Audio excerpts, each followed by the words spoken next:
The skies above Earth darkened as a massive fleet of alien warships descended. Each ship was a colossal fortress, bristling with weapons beyond human comprehension. It wasn't just the size of the fleet that instilled terror. It was their technology. The Xoreth, a race of genetically engineered conquerors, had crossed the stars with one singular goal: to dominate. Earth was merely their next target. From the moment the Xoreth arrived, it was clear that humanity was outmatched. The alien ships were capable of vaporizing entire cities with a single blast. Their weapons flickered with unnatural energy, the kind of power that defied the very laws of physics humanity understood. With just a few attacks, the Xoreth reduced several key military installations to smoldering ruins. The world's most advanced weaponry had little effect against their overwhelming might. The first strike hit New York City, turning the skyline into a fiery ruin within minutes. The alien ship hovering above the city glowed ominously as it fired a beam of raw energy from its belly. A flash, and the city was gone, leaving only a massive crater where it once stood. Panic spread across the globe like wildfire. Within hours, the Xoreth broadcasted a message, their voices smooth, almost serene, yet impossibly cold. "We are the Xoreth. Earth is now under our dominion. Your cities will fall, your forces will crumble, and your resistance will be crushed. We offer you one chance. Surrender, and you will be spared. Resist, and you will be eradicated." The message echoed through every media channel on Earth, delivering a simple, terrifying ultimatum: submit or perish. For most of humanity, the message was a death sentence. The alien fleet, now in full control of Earth's orbit, was poised to launch a full-scale invasion. The world's leaders scrambled to respond, but the panic was palpable. What could the world's military do against such overwhelming power? Fighter jets were useless against alien technology that could slice through the atmosphere like a hot knife through butter. Amidst the chaos, a small group of military commanders, scientists, and civilians began to make their way toward a new plan. Among them was General Alana Hayes, a veteran of countless global conflicts. Her mind raced as she stood before the leaders of the world's remaining defenses. "We cannot simply surrender," she said, voice firm despite the terror building inside her. "We fight. We must find a way to strike back." But as the world looked up at the shadow of the Xoreth fleet, the question loomed: could humanity fight back? Or would Earth become just another forgotten planet, consumed by the might of the galaxy's most powerful conquerors? The first days of the Xoreth invasion were a blur of chaos. Governments collapsed. Cities burned. Entire nations fell under the weight of the alien onslaught. But in the midst of all this destruction, something remarkable happened, something no one anticipated. Humans began to fight back. General Alana Hayes, now leading what remained of Earth's military command, had no time for fear. Her mind was sharp, focused. Amid the panic and despair, she and a handful of commanders formed a covert group, a resistance movement that would not bend to the invaders. They called themselves the Last Stand. "We're not going to just roll over and let them take us," Hayes told the group as they gathered in a secret bunker beneath the rubble of what was once Washington, D.C. "This planet is ours. We're going to fight, together." But fighting against the Xoreth was no small task. Their ships were too advanced, their weapons too powerful. Earth's armies had been shattered in the initial assault, and any attempt at direct confrontation had proven disastrous. Yet, despite the odds, the resistance was not deterred. They quickly realized that while they couldn't match the Xoreth in strength, they could fight with something far more powerful: ingenuity and unpredictability. Dr. Ethan Michaels, a reclusive scientist once ridiculed for his wild theories on alien technology, became an unlikely hero. He'd spent years studying extraterrestrial life, though no one had ever taken his research seriously. Now he found himself thrust into the heart of humanity's last hope. "There's a flaw in their energy grid," Michaels declared, eyes gleaming with a mix of excitement and disbelief. "If we can access their systems, we could destabilize their power core." It's risky, but it's our best shot. A complex plan began to form, one that involved infiltrating Xoreth-controlled territory to gather intelligence and alien technology. At first, it seemed like an impossible task. Yet in their desperation, humanity began to exploit the very same tactics the Xoreth had used to conquer: stealth, subterfuge, and the element of surprise. Mac Darnell, a former Special Ops soldier, was one of the first to sign on. He was reckless, determined, and had no intention of letting the invaders take his home. His rebellious spirit made him an invaluable asset to the Resistance. As he looked over the battle maps, Mac clenched his fist, thinking about the family he'd lost in the invasion. We're going to hit them where it hurts. Hard. The first mission was a gamble. A small team of Resistance fighters would sneak into an alien supply base in the ruins of Paris, hoping to acquire vital intel about the Xoreth's weaponry. The risk was immense, but it was a necessary move. If they didn't act quickly, humanity would have no chance of survival. As the team prepped for the mission, the gravity of their situation settled in. This wasn't just a fight for survival anymore. It was a fight for the future of humanity. And with each mission, each victory, their numbers grew. The Resistance was more than just a collection of soldiers and civilians now. It was a symbol of humanity's unbreakable will. The small victories began to pile up, each one pushing humanity further from the precipice of total annihilation. The Xoreth had underestimated the human spirit, and now the invaders were starting to realize their mistake. It started with small, strategic strikes. The Resistance, led by General Hayes and Mac Darnell, had become increasingly effective in their guerrilla tactics, striking where the Xoreth least expected it. Human soldiers, working with limited resources, began to adapt alien technology at an astonishing rate. What the Xoreth saw as minor setbacks, humanity saw as opportunities to learn, improve, and grow stronger. One of the Resistance's first successes came in the city of Sao Paulo. A team of fighters, using makeshift explosives and alien tech scavenged from previous missions, launched a surprise attack on a Xoreth supply depot. The result was an unexpected explosion that wiped out a significant portion of the Xoreth's ground forces and crippled their logistics. The Xoreth had no idea how to respond to this kind of resourcefulness, this sheer unpredictability. Mac Darnell, who had always believed that humanity's greatest weapon wasn't just in its numbers or strength, but in its unyielding will, was more convinced than ever. He had seen too much suffering and loss to give up now. The victory in Sao Paulo was a sign, a glimmer of hope in a war that felt endless. This is just the beginning, he muttered as the Resistance regrouped, their morale high for the first time in weeks. Dr. Ethan Michaels, now working around the clock in a secret lab beneath the Resistance's command center, had a breakthrough. After weeks of studying alien technology, he discovered a crucial weakness in the Xoreth's energy shields. The shields, which had made the invaders near invincible in battle, relied on a specific power source that could be disrupted if attacked at the right frequency. The key to disabling the Xoreth's advanced weaponry was now within their grasp, but there was one major complication. The only way to target the energy source was by infiltrating a heavily fortified Xoreth stronghold on the outskirts of the former city of London. A mission this dangerous had no guarantee of success. Despite the odds, Dr. Michaels and General Hayes both agreed. They had no choice.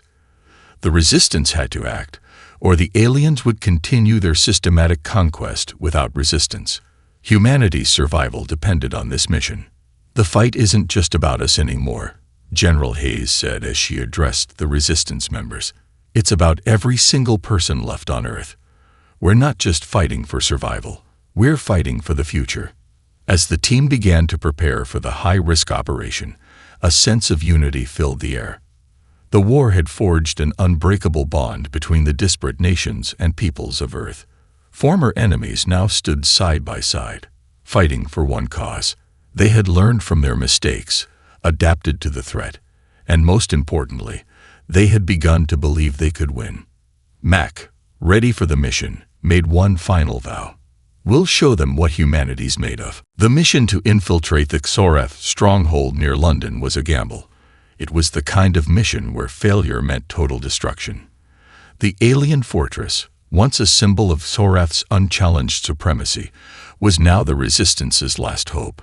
If they could disable the power core, the entire fleet could be crippled, and Earth would have a fighting chance. The plan was simple in theory, but incredibly dangerous.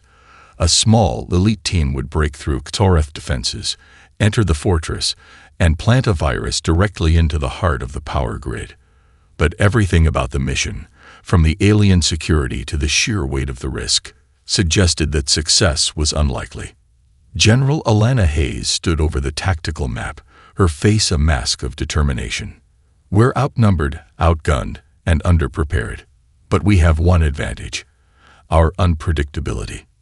We fight on our terms, not theirs. She turned to Mac, who was already preparing his gear, his eyes intense. You and your team are the best we've got. This mission's critical. You'll be our eyes on the ground.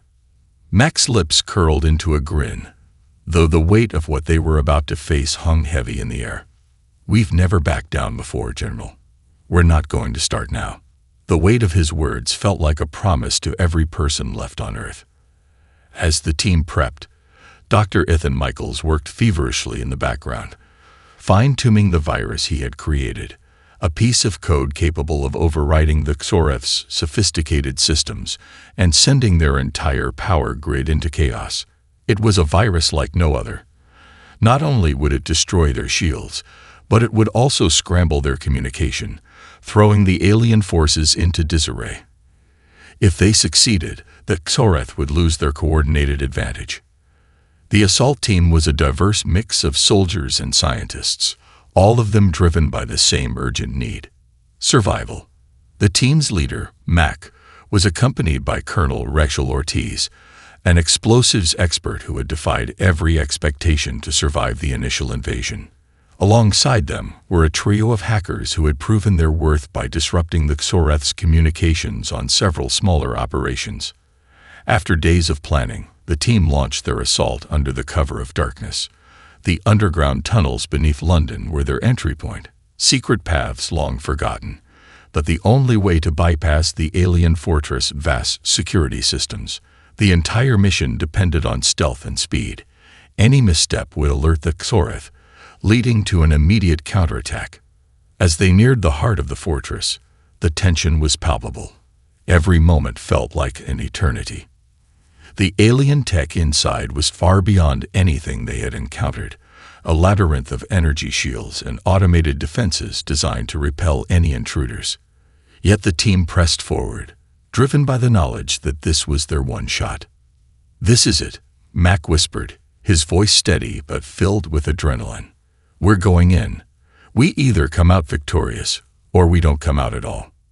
As the heavy steel doors of the fortress loomed in front of them, the team braced themselves. The war for Earth had reached its breaking point, and for the first time, they felt the weight of what they were about to do. The resistance team, led by Mac Darnell, had fought through the labyrinth of alien defenses and reached the inner sanctum of the Xoreth fortress. They were so close to completing their mission. The virus was ready, the power core within reach. All they had to do now was plant the virus in the core, and they could send the entire Xoreth fleet into disarray. But as they neared the control center, something unexpected happened. A sudden, sharp voice echoed through their communication channels. "Stop," it commanded. Mac's heart skipped a beat. He had never heard that voice before, yet somehow it sounded familiar. Colonel Ortiz's head snapped around, her expression darkening. The rest of the team froze. From the shadows emerged someone they thought they could trust. Captain Alicia Rios, one of the highest-ranking officers in the Resistance, stepped forward, her weapon raised. Her once trusted face was cold, her eyes calculating. "You were always too naive," Rios sneered, the weapon's barrel aimed directly at Mac.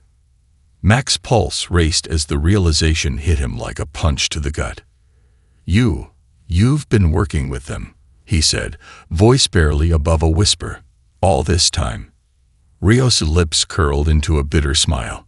Not with them. For them, she corrected. You think I wanted to fight and die for a doomed cause? The Xoreth offered me a way out. All they wanted was a few humans to cooperate, and I chose survival over blind resistance. The room felt as if it had grown several degrees colder. The resistance team was in a complete standstill, betrayed by one of their own. Rios had been feeding information to the Xoreth, weakening their efforts from within. Colonel Ortiz stepped forward, her voice tight with anger. You're a traitor, Rios. You led us into this trap, and now we're all dead because of you. Mac's gaze never left Rios. His anger was now laced with disbelief. You've just doomed Earth to extinction. Do you know what they'll do to us if we fail? Rios' expression softened slightly. I didn't expect you to understand, Mac. But it's over. We're already too late. I just want to live. Before anyone could react, the metallic doors to the chamber slammed shut with an ear-splitting clang. The alarms blared, signaling the activation of the Xoreth's internal defenses. It was happening. The aliens were locking down the fortress. We've got to go, Rios muttered, backing away toward the exit. You're not going to survive this. You never stood a chance. But as she turned to leave, Mac acted swiftly, pulling his sidearm from his belt. Not so fast, he growled. He raised the gun, and in a split second, fired a warning shot into the ceiling above. Sparks showered down as the metal buckled under the pressure of the blast. This isn't over, he said. Not yet. In the chaos, a decision had to be made. There was no time to deal with Rios' betrayal, not with the Xoreth bearing down on them. The team had to move. Mac turned back to his team, giving a quick nod to Ortiz. We're still planting that virus. Rios might have sold us out, but we're not letting her destroy everything we fought for. As they pushed forward, a part of Mac's mind raced. The mission was no longer just about defeating the Xoreth. It was about revenge. And they weren't going to stop until they finished what they'd started. The betrayal of Captain Alicia Rios had sent shockwaves through the team, but there was no time to process it. The fortress was collapsing around them, and the Xoreth were closing in. The alarms blared louder, signaling the activation of the alien security systems. Every second counted now, and they had no choice but to push forward into the heart of the fortress, where the power core lay. Mac Darnell led the way, his weapon drawn and eyes constantly scanning for any sign of the alien forces. The heavy metal doors to the core room loomed in front of them, an imposing barrier between the team and their goal. The walls were lined with glowing Xoreth symbols, pulsing with an eerie energy that made the air feel thick with tension. This is it, Mac said, his voice low but determined. We get in, plant the virus, and we get out. Nothing else matters. Colonel Ortiz nodded, her face grim. She'd never imagined she'd be in this position, fighting not only for Earth's survival, but also for her own redemption after Rios' betrayal. The former allies had become enemies, and Ortiz had vowed to make Rios pay for what she'd done. But first, they had to survive this hellish fortress. As they approached the core's main control panel, the team split into two groups, one to secure the room, the other to plant the virus into the central hub. The temperature in the chamber had risen dramatically, the overwhelming heat coming from the powerful energy core at its center. Mac's mind raced as he considered their next moves. This won't be easy, he said to Ortiz. Get ready. Just as Dr. Ethan Michaels had predicted, the Xoreth's defense systems came online. Automated drones, sleek and deadly, began to emerge from hidden compartments in the walls, their red eyes scanning the room for intruders. The team's guns roared to life as they opened fire. But the drones were fast and relentless. The resistance fighters had trained for this moment, but nothing could prepare them for the sheer intensity of the Xoreth's tech. Ortiz unleashed a series of explosions, creating a temporary breach that allowed the team to move further into the heart of the control room. Meanwhile, the hackers worked feverishly, plugging into the alien system. One of them, a young woman named Claire, gasped as she began to access the core's mainframe. I've got it, she shouted over the gunfire. "I'm in. Uploading the virus now." But just as victory seemed within their grasp, the ground shook beneath them. A thunderous roar echoed through the fortress as the Xoreth's elite forces, an army of heavily armored soldiers, began to storm the control room. The countdown clock on their virus upload was ticking down, but so were the seconds until total destruction. "We don't have much time," Claire shouted, her fingers flying over the console. Mac took a deep breath, adrenaline surging through him. "Cover her," he ordered. The team formed a protective ring around the hackers, fending off wave after wave of Xoreth soldiers, each blast sending shockwaves through the room. Mac felt the heat of their energy weapons on his face as he fought, knowing that failure meant the end for Earth. 5 seconds. Claire shouted, her voice frantic. The final countdown began, and with it, a wave of hope surged through Mac. Earth wasn't done yet. They weren't done yet. The seconds seemed to stretch on forever. Mac could feel his pulse thundering in his chest as the final countdown to upload the virus ticked away. He fought back the rising tide of panic that threatened to overwhelm him. Every movement was measured, deliberate. Every shot fired was a calculated strike against the Xoreth forces swarming toward them. The sound of alien weapons clashing against human firepower was deafening, but in the chaos, Mac kept his eyes on Claire and the control panel she was working on. Come on. Claire muttered under her breath, sweat pouring down her face. Her fingers flew over the console with expert precision, but it was clear that even she was beginning to feel the weight of the situation. The alien soldiers were closing in fast, and they were relentless. Ortiz's voice broke through the noise. "We need to hold them off for a few more seconds. Do whatever it takes." Mac nodded, grimly aware of the stakes. A few more seconds, and everything they had fought for would come to fruition. But with the Xoreth's elite forces nearly on top of them, that seemed like an eternity. He turned to his team, knowing that this battle was about far more than the outcome of the mission. It was a matter of survival for every human left on Earth. The Xoreth were vicious and efficient, but they had underestimated humanity's resilience. The team fought as one, pulling off impossible shots and daring maneuvers to keep the Xoreth at bay. Mac, running low on ammunition, grabbed a nearby alien weapon, understanding that they couldn't afford to lose ground now. Every blast was aimed with ruthless precision, tearing through the invaders' ranks. Then, a loud, bone-rattling explosion rocked the room. Mac's vision blurred as the shockwave sent him crashing to the ground. The world seemed to spin as he struggled to regain his footing, his ears ringing. It was a miracle no one had been hit by the blast, yet the alien forces had been thrown into disarray. The explosion had ruptured a critical part of the Xoreth's energy shield system, providing the perfect window of opportunity for the final push. "Go," Mac shouted, pushing forward despite the disorientation. He could see it now. The virus upload was almost complete. Claire's eyes were wide with anticipation.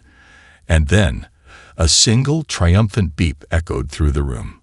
The countdown had reached 0. "Virus uploaded," Claire shouted, her voice breaking with relief. The entire fortress seemed to groan as its systems began to fail. The lights flickered, and the humming of the power grid faded. Then, like 1,000 firestorms igniting simultaneously, the Xoreth's defenses collapsed. The energy shields that had once made them invincible were now gone, leaving their forces exposed and vulnerable. The Xoreth soldiers, unprepared for the sudden collapse of their superior technology, began to retreat in confusion. In that moment, the resistance team realized something incredible. They had done it. They had crippled the Xoreth's most powerful asset. Humanity had struck a decisive blow, and the tide had finally turned. Mac felt his heart race as he exchanged a look with Colonel Ortiz. They had done the impossible. They had made history. But their fight was far from over. The battle for Earth had only just begun, and the final victory was still ahead of them.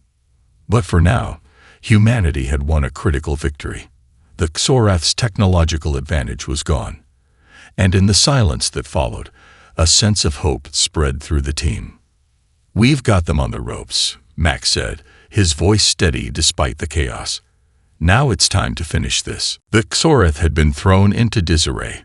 Their once impenetrable defenses were now shattered, and their vast fleet, deprived of the energy shielding that had made them so formidable, began to falter.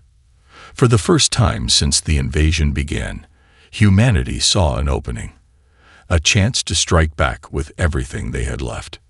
Mac Darnell, Colonel Ortiz, and the rest of the resistance team stood in the heart of the alien fortress, the echoes of their battle still resonating through the walls. The once deadly corridors were now eerily quiet, the hum of Xoreth technology fading into silence. But the war wasn't over yet. The Xoreth forces were regrouping, desperate to regain control. The last battle, the one that would determine the fate of Earth, was about to unfold. "We have to move, now." General Hayes's voice crackled through their comms. "The Xoreth fleet is still operational. They're not done yet. If we don't act fast, they'll rebuild and strike back harder than ever." Mac nodded grimly. The enemy may have been crippled, but they weren't defeated. Not yet. The team had gained the upper hand, but Earth's final victory depended on taking out the alien fleet once and for all. Without their shields, they were vulnerable, but the Xoreth still had overwhelming firepower. The mission was clear. They had to disable the Xoreth's remaining ships before they could escape to regroup, or else the Resistance's hard-earned victory would slip through their fingers. "We've got one shot," Mac said, looking around at the tired but determined faces of his team. "We strike now, while they're reeling. We take out the fleet. If we fail, Earth loses everything." With military precision, the Resistance fighters rallied, moving swiftly through the fortress, taking down any remaining Xoreth forces. Their adrenaline had been reignited, and with each step, they drew closer to the command center, the heart of the Xoreth's remaining operations. As they approached the outer corridors leading to the launch bays, an unexpected wave of Xoreth reinforcements emerged. The battle resumed, fiercer than ever. The team, now at full strength, fought tooth and nail to hold the line. Explosions rocked the facility as human weapons met alien armor, and the air crackled with energy. Ortiz planted explosives on the Xoreth's command center, while Mac and a few others held the line against the advancing enemy. Time was running out, but with the power of unity, they refused to yield. The Resistance had proven that human ingenuity and determination could defy the odds, and now they were proving that humanity's will to survive could crush even the most powerful invaders. The final countdown began. 5 seconds, Ortiz shouted, her voice strained. "Get clear." The team made their way to the escape pods, barely escaping the blast radius as the Xoreth command center erupted in a massive explosion. The shockwave sent debris flying, but the team was already in motion, retreating to the launch bay. As the last pod launched into the sky, Mac gazed back at the dying fortress, the once glowing structure now crumbling in the wake of their victory. The Xoreth, their invincible fleet reduced to rubble, were no longer the dominant force in the galaxy. Earth had fought back. Humanity had won. As the escape pods hurtled toward Earth, Mac's voice was calm, but full of pride. "We've done it. We've saved our home." The battle was over. The war was won.